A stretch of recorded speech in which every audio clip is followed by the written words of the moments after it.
Good evening, my beautiful friends. Today, I want to talk to you about something that might feel a little uncomfortable at first, but trust me, it is one of the most liberating lessons you'll ever learn. It's the art of cutting people off silently. Now, before you start thinking this is some dramatic cut them out of your life advice, I want you to understand what I mean when I say silently. You see, we live in a world where we are constantly provoked. There are moments when people test our patience, push our buttons, or let's be real, just act in ways that rub us the wrong way. And the old way of handling these situations is reacting. You want to say something. You feel that urge to defend yourself, to explain, to show them that you won't be treated like this. But here's the truth: reacting only gives them power over you. It allows someone else's actions to dictate how you feel, how you act, and what you do with your precious energy. But I want to tell you something different today. Don't react. Cut them off silently. And what does that mean exactly? Well, when I say cut them off, I'm not suggesting you go on a campaign to get back at people or sever ties with the world. What I'm talking about is the power of silence. You see, silence is not an empty space, it's a space of power. When you don't react, when you choose not to give your energy to negative exchanges, something incredible happens. You take control. And it doesn't have to be loud or dramatic. Sometimes the most profound thing you can do is to say nothing, to walk away, to let your absence speak louder than words ever could. By cutting them off silently, you are choosing to protect your peace. You are choosing to guard your heart, your spirit, your emotional energy, and not let anyone steal it from you. You are, in essence, taking back your power. And here's the beautiful thing about silence: it speaks volumes. When you refuse to react, you teach people how to treat you. You set boundaries that say, I will not engage in drama, negativity, or toxicity. Your silence becomes a declaration: I have other places I'd rather be. I have more important things to focus on. Remember, this isn't about being passive. It's about being strategic. It's about choosing your battles wisely and understanding that not every confrontation is worth your time or your emotional investment. You can be strong, powerful, and emotionally mature without saying a word. I know it's tempting sometimes. We all have that inner voice that wants to set the record straight. But if we've learned anything, it's that peace comes not from forcing people to see things your way, but from letting go of the need to prove yourself. It's about walking away from the things that no longer serve you, whether that's people, situations, or even old ways of thinking. It's about choosing peace over pride, clarity over confusion, and strength over drama. So the next time you feel the heat rising, when your heart starts to race and you're ready to react, I want you to take a deep breath. Pause. And in that moment, make a choice to cut them off silently. Walk away with grace. Let your silence do the talking. Because, my friends, the most powerful response to negativity is often no response at all. And when you master the art of not reacting, you'll realize you're not only cutting them off, you're setting yourself free.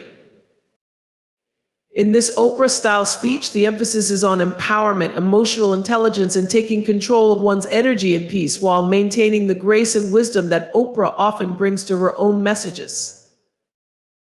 Silence is often misunderstood.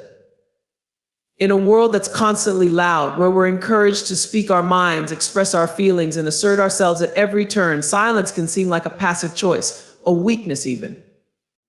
But let me tell you, the true power of silence lies in its ability to communicate what words often cannot.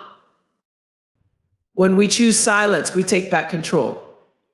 We take back control of our emotions, our thoughts, and our responses. In a world that thrives on reaction, silence is the most powerful form of non-attachment. It's a way of saying, I don't need to engage in this. I don't need to react in order to be seen or heard. Sometimes the act of choosing silence is the loudest statement you can make. Think about it: when someone is trying to provoke you, trying to trigger a response, what happens when you stay silent? You deny them the satisfaction of seeing you flustered or upset. You refuse to be controlled by their energy or actions. In a way, you become untouchable. It's like you've created a protective barrier around yourself, one that shields you from the chaos that others might try to stir up. But silence is not just about not saying anything. It's an intentional choice to refrain from adding to the noise. It's the refusal to engage in toxic exchanges, in gossip, in unnecessary drama. It's a decision to conserve your energy and focus on what really matters. In that space of silence, you have the freedom to collect your thoughts, to process your feelings, and to decide how you want to respond, if at all. Think of silence as a powerful tool for emotional mastery. When you're able to remain silent in moments when you would normally react, you demonstrate emotional strength. You show yourself that you are bigger than the situation, that you can rise above it. Silence isn't about avoiding your feelings or ignoring the issue at hand. It's about creating the space to choose how you engage.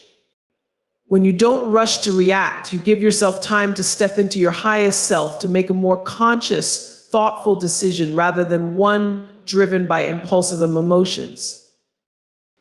And here's the magic in choosing silence. You also send a message to others. It says, I don't need to prove myself to you. I don't need to get caught up in this moment. When you refuse to react to negativity, you set a standard for how you expect to be treated. You show people that you're not a pawn in their drama. In fact, you're no longer playing the game at all. It's the ultimate boundary-setting move. You don't need to confront someone or call them out in order to protect your peace. The mere act of not reacting, of choosing silence, is a powerful form of self-respect. The truth is, silence often speaks louder than words. It conveys that you're not interested in engaging with the toxicity or negativity that others might bring into your space. You are protecting your own energy, and you are showing that you value peace more than proving anything to anyone. And silence doesn't have to be cold or distant. It doesn't have to be filled with resentment or anger. Silence can be peaceful, intentional, and filled with love for yourself. It's not about closing yourself off from the world. It's about choosing which parts of the world you want to engage with and which parts you want to let go. In moments of silence, you also open yourself up to deeper clarity.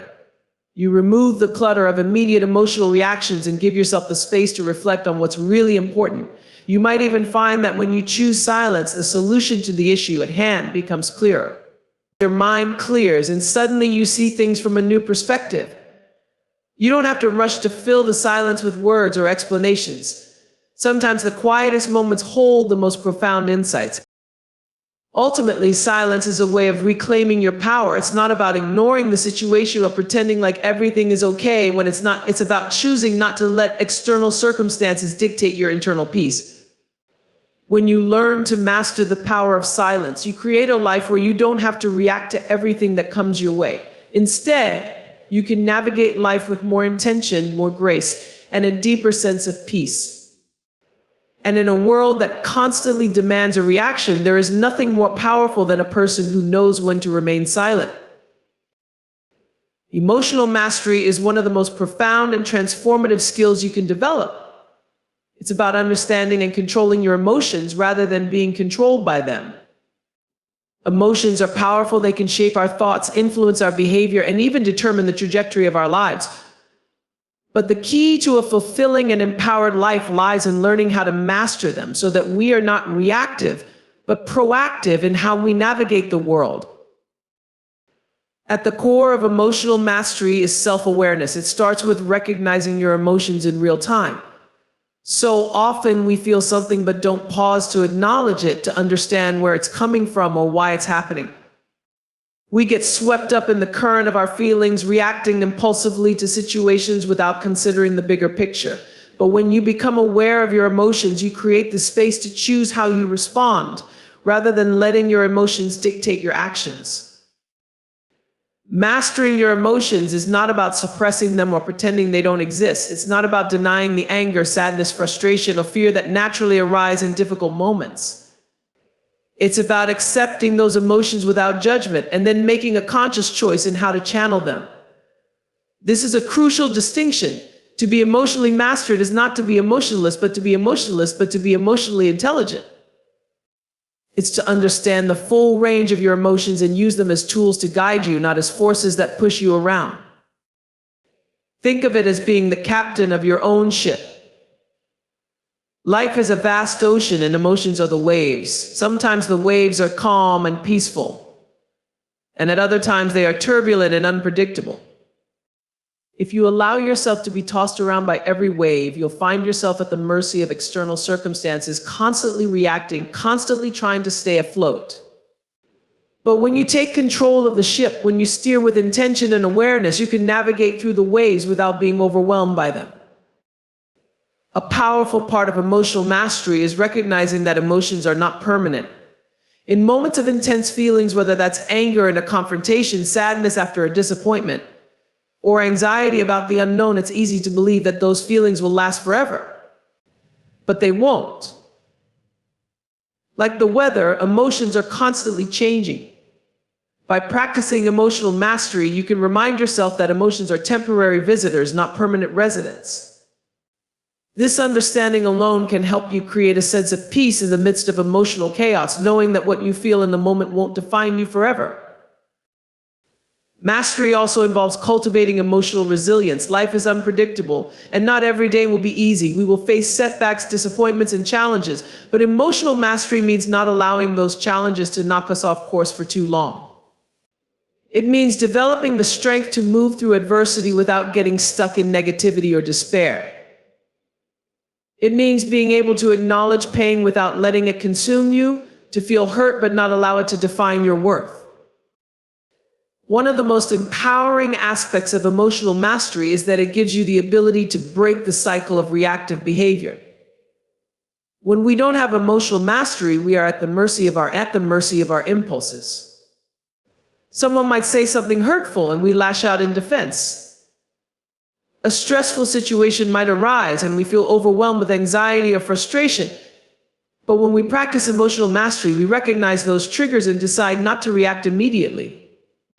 Instead of snapping back or sinking into negative emotions, we can pause, breathe, and reflect. In that pause, we find our power. The space between stimulus and response is where choice lies. That's where emotional mastery exists. With emotional mastery comes the ability to respond with compassion, not only for others, but for ourselves. We often judge ourselves harshly for our emotions, especially when they feel uncomfortable or negative. We think we should always be calm, collected, and composed. It imposes us, and if we're not, we feel like we failed. But emotional mastery includes the grace to accept your emotions as they are, without judgment. It's about recognizing that feeling anger doesn't make you a bad person, that feeling sadness doesn't make you weak. Emotions are simply signals, and when you learn to listen to them with curiosity rather than fear or shame, you unlock a deeper understanding of yourself. Another aspect of emotional mastery is the ability to choose your emotional state. Now, this doesn't mean you should always be happy or positive. It means that no matter what life throws at you, you have the ability to cultivate a sense of inner peace and emotional balance. You can choose how to respond to challenges, how to move through difficult situations, and even how to set your mindset for the day. It's about taking responsibility for your emotions instead of blaming others for how you feel. Emotional mastery is also deeply tied to self-compassion. It's understanding that it's okay to feel. In fact, it's healthy to feel deeply, to be moved by the ups and downs of life. But it's also about being gentle with yourself in those moments of vulnerability. Rather than shaming yourself for feeling angry or upset, emotional mastery allows you to be kind to yourself, to acknowledge your emotions without being overwhelmed by them. When you can love yourself through your feelings, you create space for healing and growth. Ultimately, emotional mastery allows you to live with more intention. You don't have to be a slave to your moods or reactions. You don't have to let fear or sadness dictate your path. By understanding and owning your emotions, you unlock the ability to create a life where you can respond from a place of clarity, wisdom, and inner peace, no matter what external circumstances arise. Emotional mastery doesn't mean never feeling pain. It means not allowing that pain to take control of your life. It means navigating your emotions with awareness, kindness, and grace, and allowing them to be the compass that helps guide you on your journey. Energy conservation is something we often think about in the context of physical resources, saving electricity, reducing waste, or preserving natural resources. But what about the most important resource of all our energy? Each day, we are given a finite amount of energy, emotional, mental, and physical, that we need to manage carefully if we want to thrive. The truth is, many of us unknowingly leak energy into situations, people, and habits that drain us, leaving us feeling exhausted, overwhelmed, and burned out. To live with greater vitality, focus, and purpose, we must learn to conserve and protect our energy. We can start by recognizing how much of our energy is being siphoned off by things that don't serve us. Whether it's engaging in endless drama, trying to please everyone around us, or staying stuck in negative thought patterns, we often invest energy in things that deplete us without yielding any positive return. And over time, this becomes a habit, an unconscious pattern where we pour our energy into people, situations, or tasks that don't bring us closer to our goals, don't align with our values, or don't support our emotional and mental well-being. Energy conservation isn't just about doing less, it's about being intentional with where you place your focus and how you direct your energy. Think about the things that leave you feeling drained versus the things that leave you feeling alive, motivated, and inspired. The key is to recognize that we have control over where we allocate our energy, and when we become conscious of this, we can begin to make better choices. For example, how much energy are you giving to toxic relationships? The people who always seem to demand more than they give, the ones who suck the life out of a room or leave you emotionally exhausted after every conversation. We often feel obligated to engage with these individuals, to explain ourselves, to defend our choices, or to be caught in the drama they create. But when we engage in these situations, we are giving away our precious energy without receiving anything in return. Sometimes the most powerful choice is to silently withdraw, to set a boundary, and to protect our peace rather than continue feeding that cycle of negativity. Energy conservation also means knowing when to say no. We live in a world that often celebrates busyness and demands that we do more, achieve more, and be more. But the truth is, constantly saying yes to everything and everyone is a fast track to exhaustion. You don't have to be everything to everyone. Saying no isn't a sign of weakness, it's a form of strength and self-respect. It means you're valuing your time and energy, and you're not willing to let them be squandered on things that aren't in alignment with your purpose. By saying no to the things that don't serve you, you free up more energy for the things that matter, whether that's your work, your passions, or your relationships with the people who truly support and uplift you. Another aspect of energy conservation is managing your mental energy. How often do we find ourselves ruminating on the past, worrying about the future, or obsessing over things we have no control over? Our thoughts can be a massive source of energy drain. When we get caught in mental loops, replaying conversations, obsessing over what we should have said, or imagining worst-case scenarios, we are pouring our energy into something that does nothing but exhaust us. The key to conserving mental energy is practicing mindfulness, staying present, and not letting our thoughts run wild. By focusing on the here and now, we prevent our minds from wandering into a space that only depletes our emotional reserves. Taking care of our physical energy is equally important. The way we treat our bodies has a direct impact on our energy levels. Poor nutrition, lack of sleep, and insufficient exercise can leave us feeling sluggish and drained. On the other hand, when we make conscious choices to nourish our bodies with healthy food, get enough rest, and move our bodies regularly, we increase our vitality and energy. It's easy to neglect the physical side of energy conservation when we're busy, but our physical well-being is the foundation for all other forms of energy. If our bodies are not taken care of, everything else begins to suffer. Part of energy conservation is also learning how to manage emotional energy. Emotions are powerful, and when we allow ourselves to get caught up in anger, frustration, resentment, or guilt, we can quickly feel drained. But managing emotional energy isn't about repressing or ignoring emotions, it's about acknowledging them and then choosing how to respond. When we learn to release pent-up emotions in healthy ways, whether through talking to someone we trust, journaling, or engaging in creative outlets, we prevent those emotions from building up and taking up space in our minds and bodies. By creating space for emotional release and healing, we protect our emotional energy and prevent burnout. Another key to conserving energy is learning to live in alignment with your values. When you are aligned with your core beliefs and purpose, everything you do feels more meaningful. You feel energized by your actions rather than drained by them.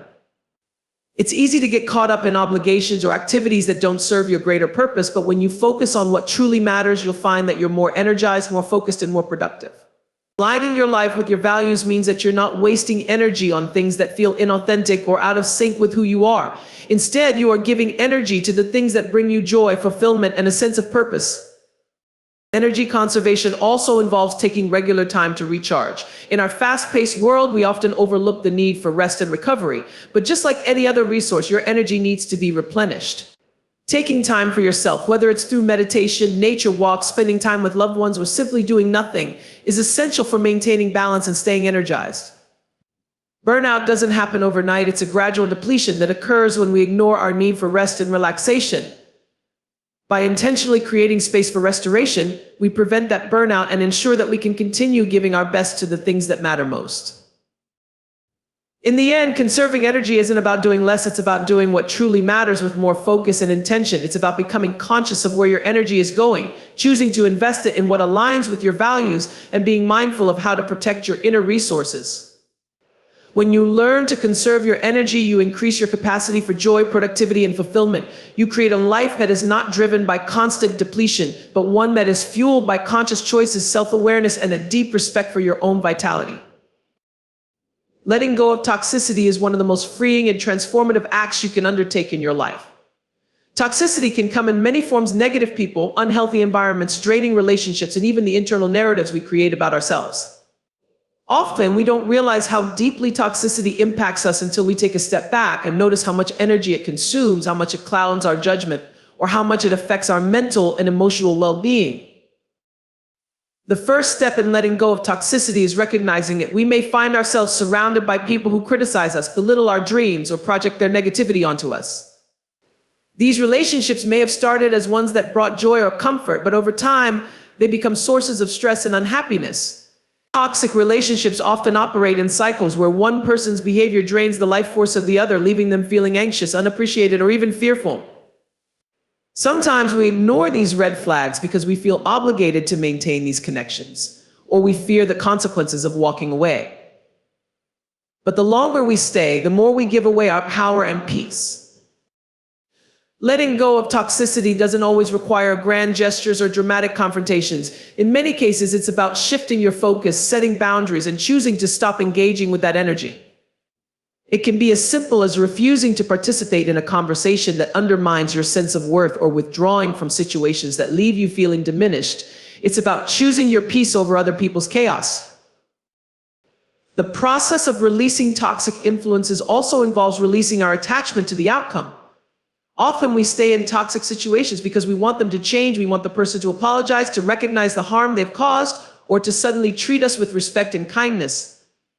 But the truth is, we can't control other people's actions or their ability to grow. What we can control is our response. Letting go means accepting that we may never get the apology we want, the closure we crave, or the recognition we deserve. We let go not because we've been vindicated, but because we've decided that our peace is more important than seeking validation or trying to fix someone else's behavior. Letting go of toxicity is also a form of self-preservation. We often hold on to toxic people or situations because we don't believe we deserve better. We may stay in relationships where we are treated poorly because we fear being alone or think that we won't find something better. But the truth is, you deserve to be surrounded by people who uplift and inspire you, not those who bring you down or make you question your worth. When you let go of toxic influences, you open yourself up to healthier, more fulfilling connections. You make space for people who support your growth, encourage your dreams, and treat you with the respect you deserve. But letting go of toxicity isn't always easy. It's natural to feel guilt, fear, or sadness when you begin to distance yourself from toxic people or situations. You may worry about the judgment of others, the feelings of abandonment, or the possibility of regret. However, it's important to remember that letting go is not about being cruel or heartless. It's about honoring your own well-being and growth. Sometimes the most loving thing you can do for both yourself and others is to step away from an unhealthy dynamic. This doesn't mean you've given up on the person or the situation. It simply means you've chosen to prioritize your own health, happiness, and peace. As you let go of toxic influences, it's important to practice patience with yourself. Change takes time, and healing is not linear. There may be moments when you question your decision, when old patterns of guilt or fear resurface. But with each step forward, you are strengthening your ability to make choices that align with your values and your peace. With each boundary you set, you reclaim a piece of your power. And the more you let go of what no longer serves you, the more you invite in the things that nourish and uplift you. Ultimately, letting go of toxicity is an act of profound self-love. It's a way of saying, I deserve to live in a space that nurtures my growth, my joy, and my peace. It's about surrounding yourself with people, places, and experiences that make you feel alive, valued, and supported. By letting go of toxicity, you make room for positivity, for healthier relationships, for new opportunities, and for the kind of life you've always deserved. It's a choice that, while difficult at times, will always lead to greater freedom and fulfillment. And when you make that choice, you create a life that reflects your highest self, one that is free from the weight of toxic energy and open to all the beauty that life has to offer. Setting boundaries is one of the most empowering acts of self-respect and self-care you can practice. Boundaries aren't just about saying no to others, they are about defining and protecting the space in your life that is necessary for your well-being. Boundaries allow you to maintain your emotional, mental, and physical health by ensuring that your needs are respected, your energy is protected, and your time is valued. Yet, despite the importance of boundaries, many of us struggle to set them, whether because of fear of rejection, guilt, or a desire to please others. At its core, setting boundaries is an act of self-awareness. It's about knowing what you need, recognizing when your limits have been reached, and having the courage to express those needs clearly. Without boundaries, we often find ourselves overwhelmed, burnt out, or feeling taken for granted. We say yes when we mean no, we overextend ourselves to meet others' expectations, or we stay in situations that drain us emotionally or mentally. Over time, this can lead to resentment, exhaustion, and a sense of losing our sense of self. Setting boundaries begins with understanding that you have the right to protect your space, whether that's your time, your energy, your emotions, or your physical space. You are not responsible for others' happiness, and you are not obligated to fulfill every request or demand placed on you. Your time and energy are valuable, and when you make conscious choices about where to direct them, you create a life that aligns with your priorities and values. One of the most common challenges in setting boundaries is the fear of upsetting others. We often worry that if we say no or assert our needs, people will get angry, be disappointed, or think less of us. The truth, however, is that healthy relationships are built on mutual respect. People who truly care about you will understand that you need to take care of yourself. They will respect your limits because they respect you. While it's natural to feel guilty at first, it's important to recognize that by setting boundaries, you are not rejecting others, you're simply protecting your own well-being. In fact, by honoring your own needs, you set the foundation for more authentic and respectful relationships. Setting boundaries also means learning to say no without explanation or apology. Often we feel the need to justify our decisions or offer elaborate excuses when we decline something. But the reality is you don't owe anyone an explanation for why you can't do something. A simple, direct no is all that's needed. Saying no is not about being rude or inconsiderate, it's about recognizing that your time and energy are limited. And you need to make choices that support your health and happiness. A significant part of setting boundaries is identifying what your limits are in the first place. This requires self-reflection. What makes you feel drained, uncomfortable, or disrespected? Where do you feel your energy slipping away? Or where do you notice that your emotions are being affected negatively? These are often signs that you need to set a boundary. Whether it's in your professional life, personal relationships, or social engagements, understanding where your limits are will help you be proactive about setting the boundaries that will protect you. Boundaries aren't just about saying no to others, they also involve saying yes to yourself. Saying no to something or someone gives you the space to say yes to what matters most to you, whether it's your own self-care, your family, your creative pursuits, or your passions. When you make time for the things that nurture your spirit and align with your values, you create a more fulfilling and balanced life. By setting boundaries, you clear the clutter, both physically and emotionally, and create the space for what truly brings you joy and meaning. Another key aspect of setting boundaries is being consistent. Boundaries are not one-time declarations, they are ongoing commitments to yourself. It's not enough to say no once and expect people to respect that boundary forever. You must reinforce your boundaries when necessary, and that might mean repeating them when they are challenged or ignored. People will respect your boundaries when you demonstrate that they are non-negotiable. Consistency shows that you value yourself and your needs, and it teaches others to do the same. Sometimes setting boundaries also requires difficult conversations, especially with people who are used to you overextending yourself or sacrificing your needs for their comfort. It might feel uncomfortable at first, but these conversations are necessary for creating healthier dynamics. Be clear, calm, and assertive about your needs, and be prepared for the possibility that others may initially resist or react negatively. Remember, this is about your well-being, not theirs. And while their reaction may be difficult to navigate, staying firm in your decision is important for maintaining your boundaries and taking care of yourself. It's also important to recognize that boundaries are not a way to control others, they are a way to take control of your own life. Setting a boundary is not about manipulating or punishing someone, it's simply about stating what you need in order to preserve your own peace. By doing so, you model healthy behavior for others, encouraging them to set their own boundaries and respect those of others. In some cases, setting boundaries may also involve creating physical or emotional distance from situations or people who are harmful to you. This can be particularly challenging if the toxicity is embedded in your life, whether it's a family member, a longtime friend, or a colleague. But there are times when the best way to protect yourself is to step away completely. Distance doesn't always mean severing a relationship permanently, but it may mean taking a break, limiting contact, or reassessing how much time and energy you are willing to invest in that connection. Your peace should never be compromised for the sake of maintaining a relationship that continually drains or disrespects you. Setting boundaries also plays a significant role in preventing burnout. Many of us fall into the trap of overcommitting ourselves because we want to be helpful, liked, or seen as capable, but overextending yourself leads to exhaustion, resentment, and a sense of being overwhelmed. By setting boundaries, you safeguard your energy and time, ensuring that you are not sacrificing your own well-being for the sake of others. Boundaries allow you to focus on what matters most, helping you feel more in control of your life and less at the mercy of external demands. Ultimately, setting boundaries is a way to honor your own needs and create a life that aligns with your values and priorities. It's about taking ownership of your time, energy, and emotional well-being. When you set clear and healthy boundaries, you create the space to show up as your best self in all areas of your life. You teach others how to treat you, and you learn to treat yourself with the same respect and care.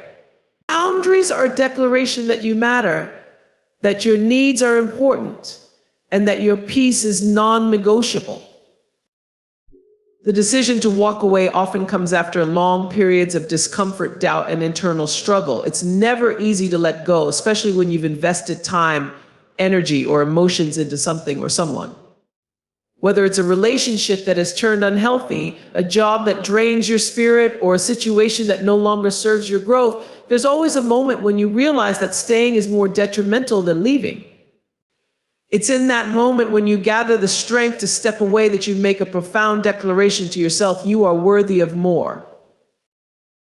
Sometimes the hardest part of walking away is simply acknowledging that you deserve better. We tend to stay in situations that feel familiar even if they no longer nourish us, because we fear the unknown or the discomfort of change. We convince ourselves that we should make things work, that we owe it to the other person or to ourselves to stick it out. But staying for the sake of staying, when deep down you know it's no longer right for you, is a form of self-betrayal.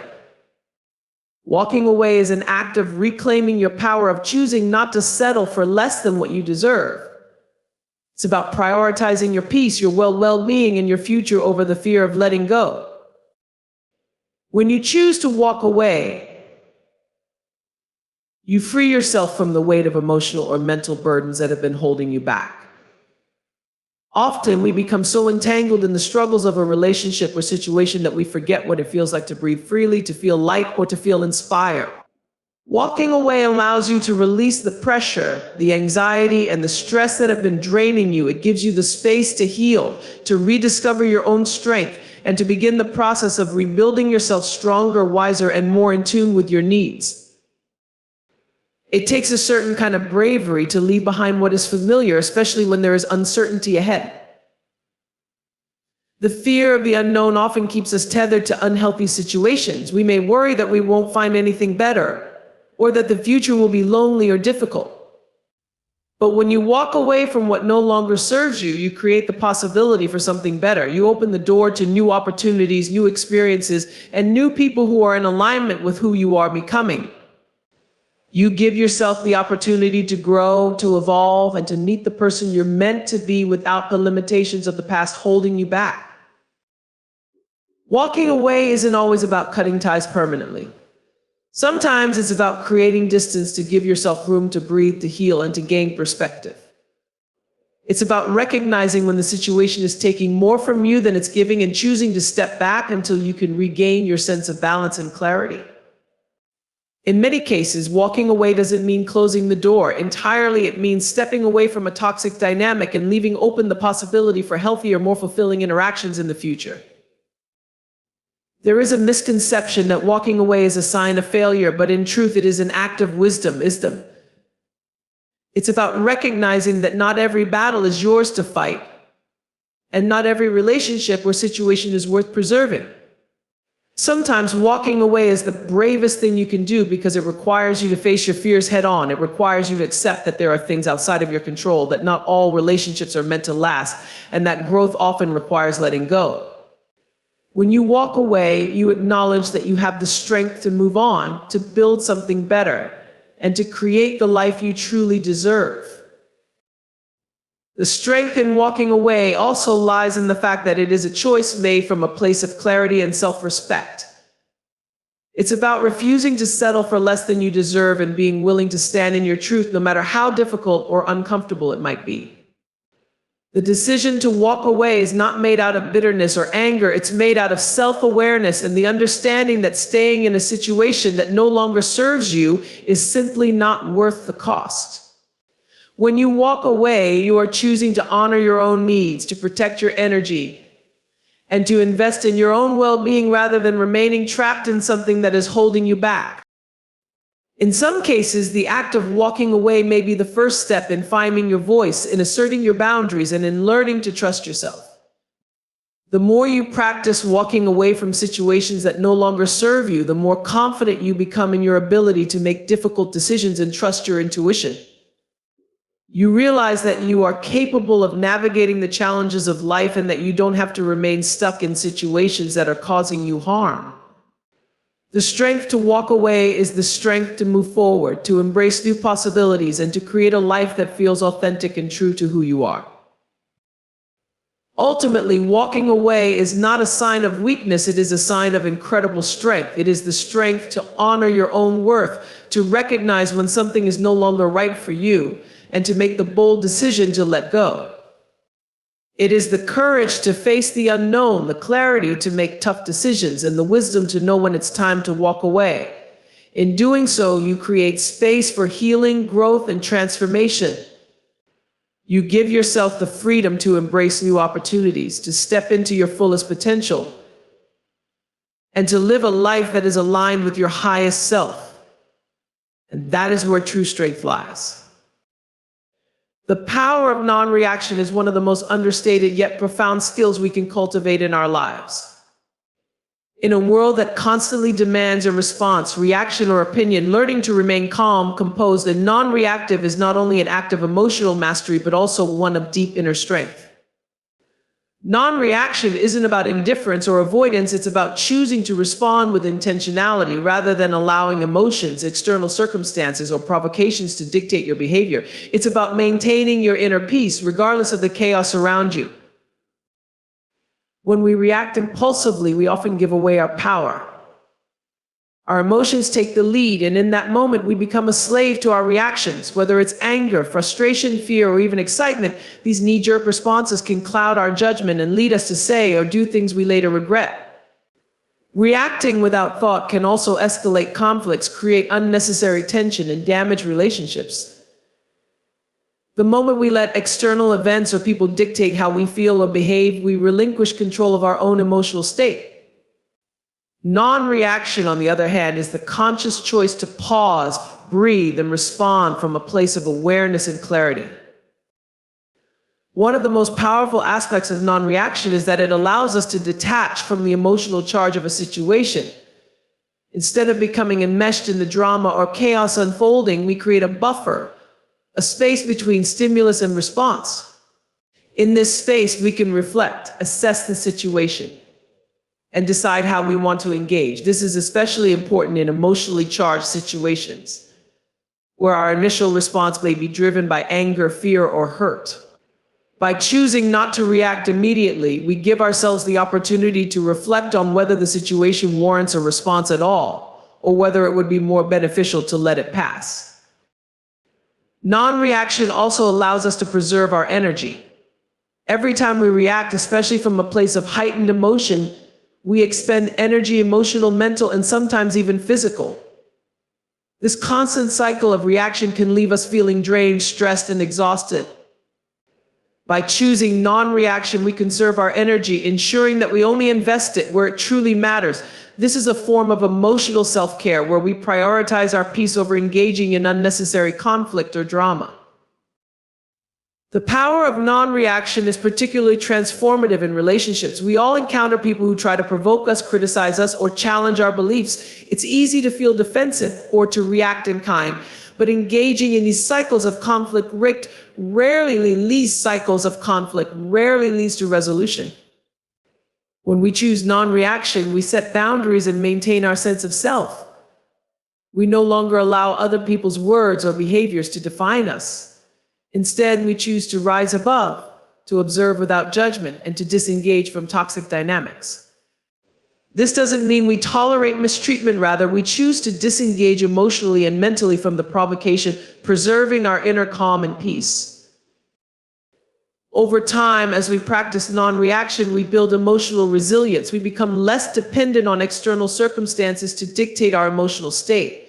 We develop the ability to remain calm and steady, even in the face of adversity. This inner steadiness creates a sense of freedom because we no longer feel as if we are at the mercy of other people's actions or the ups and downs of life. We become less reactive to the external world and more attuned to our own inner compass, learning to respond from a place of wisdom rather than impulsivity. The more we practice non-reaction, the more we realize that not everything needs our attention or emotional investment.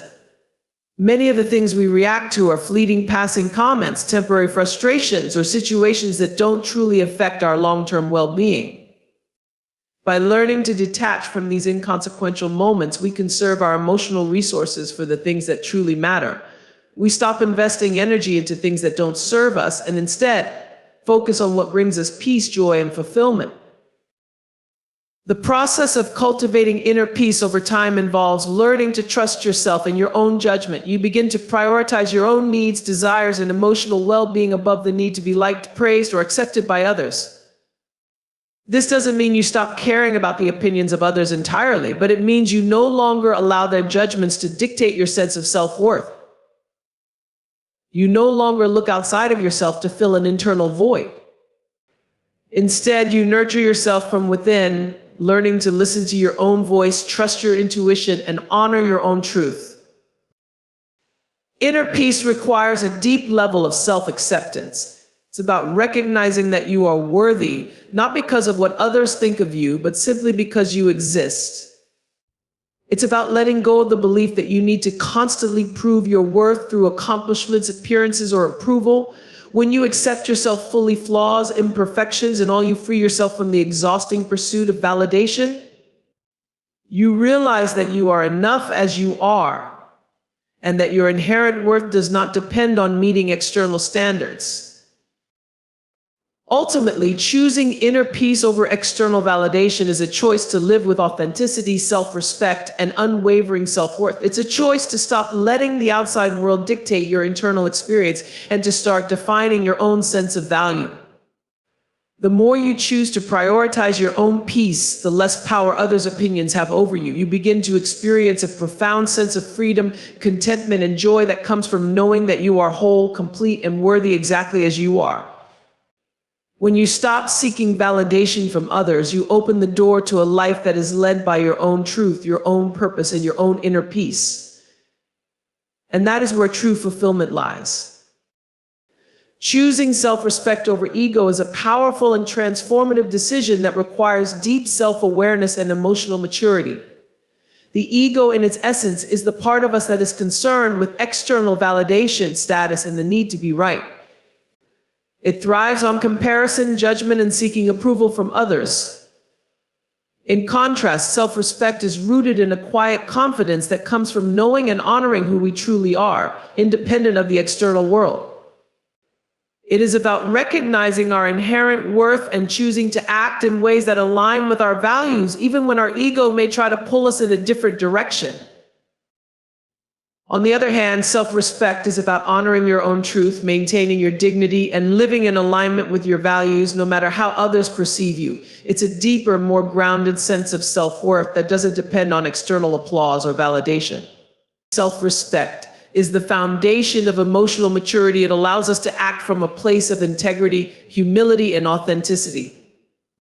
While the ego seeks power, control, and validation, self-respect knows that true power comes from within and is sustained by living in accordance with your own principles. When we choose self-respect over ego, we stop seeking approval for the sake of validation. We begin to make choices based on what feels right for us rather than what others think of us. Ego often leads us to make decisions driven by fear, pride, or a need for recognition, whereas self-respect leads us to make choices driven by authenticity, inner peace, and the desire to grow. This shift from ego-driven decisions to self-respect-driven actions leads to a greater sense of inner fulfillment, because we are no longer constantly chasing something outside of ourselves for validation. We are simply being true to who we are and living with integrity. Ego often leads us to want to prove ourselves to others, whether it's by being right, winning arguments, or showing our superiority. In this quest, we lose sight of the bigger picture, the relationships we damage, the emotional energy we waste, and the unnecessary drama we create. Self-respect, however, allows us to step back from the need to prove anything to anyone. We recognize that being right isn't as important as being kind, and that winning an argument doesn't compare to preserving our peace.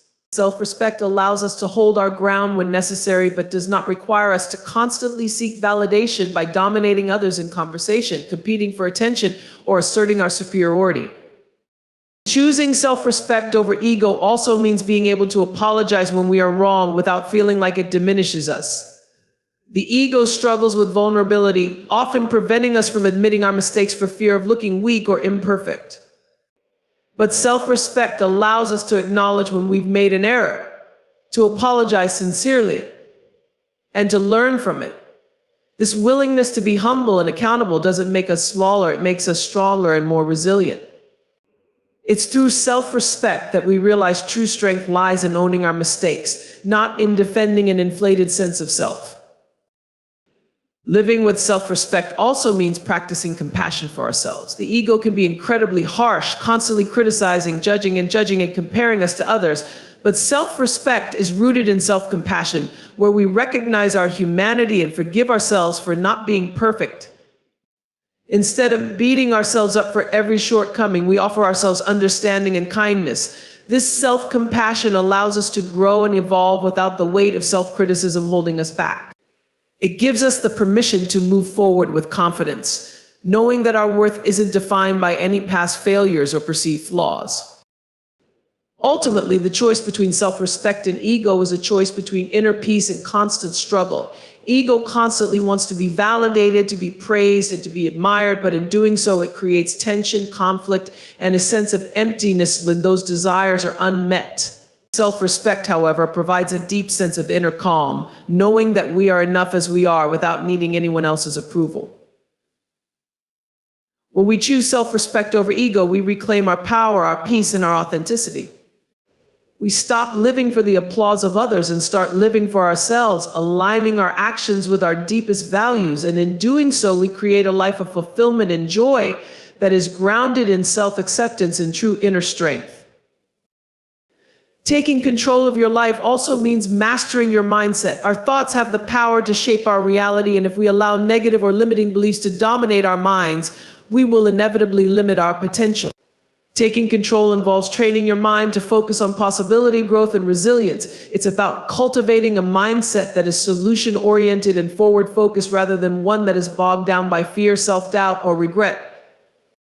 When we take control of our mindset, we learn to reframe challenges as opportunities for growth, to see setbacks as temporary, and to believe in our own ability to overcome obstacles. It's about choosing thoughts that empower us, support our goals, and encourage us to keep moving forward, no matter what. Taking control of your life also means being persistent and disciplined. It's easy to get excited about new goals or dreams, but falter when the initial excitement fades or when obstacles arise. Taking control requires consistency and the willingness to keep moving forward even when things get tough. It's about creating habits and routines that support your goals and sticking to them even when you don't feel like it. The journey of taking control is not always glamorous. It often requires hard work, patience, and resilience. But the reward is a life that is more aligned with who you are and where you want to go. The more we show up for ourselves day after day, even when it's challenging, the more we prove to ourselves that we have the power to create the life we want. Finally, taking control of your life means choosing to prioritize your own happiness and well-being. Too often, we allow the demands of others or the pressures of society to dictate how we should feel or what we should want. Taking control is about stepping into your own power and choosing to live in a way that honors your values, passions, and desires. It's about creating a life that is fulfilling, meaningful, and in alignment with your authentic self.